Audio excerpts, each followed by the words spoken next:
Well, Lynchburg is not a large city. There's about 75,000 people here. And when you lose an employer that has, 30 or 40 employees from time to time, you're losing all that payroll. A city takes a real hit when something like that happens. Jimmy Brebner goes to the same church I go, Rivermont Presbyterian, and one day after Sunday school class, he said, "George, let's have lunch one day and get to know each other better." And so we did. We struck up a client relationship. He wanted to do something extra special for his key employees because of the job they were doing for him. And so he bought what was called split dollar life insurance policies for them. Business was excellent, early 80s, mid 80s.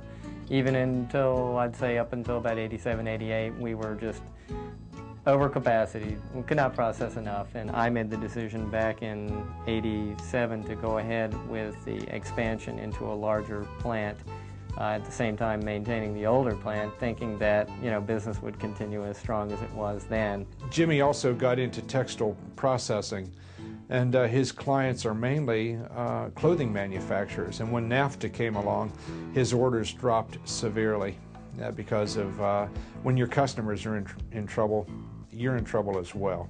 We saw a lot of changes come into the market, and that's when things started to really put us in a bind. Sharon called me one day and she said, "George,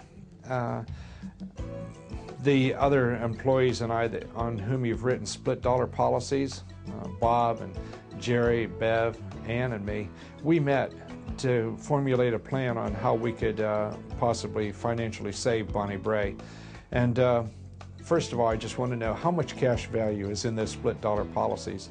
I said, "Sharon, there's tens of thousands of dollars in those policies, but that's your retirement bonus. What are you thinking?" And she said, "We want to take the money out. We want to make payroll, pay off our suppliers, and retool and get this company going. There's enough equity in there to do it. There's no equity anywhere else at this time. Those policies can help."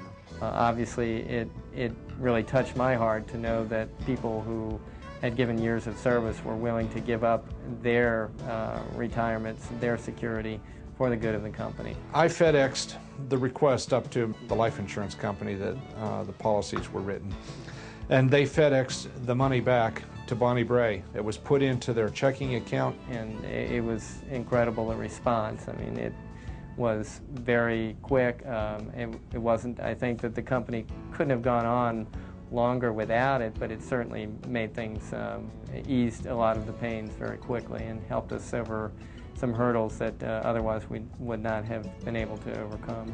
I'm anxious to push forward with the new start that the insurance has provided. I've spent probably the last 9 months in Bonnie Bray focusing on those new markets, and we are just now seeing the fruits of that labor, so we look forward to that expanding. Each of my clients is a bit like a novel, and it's so exciting because I get to read another chapter in the novel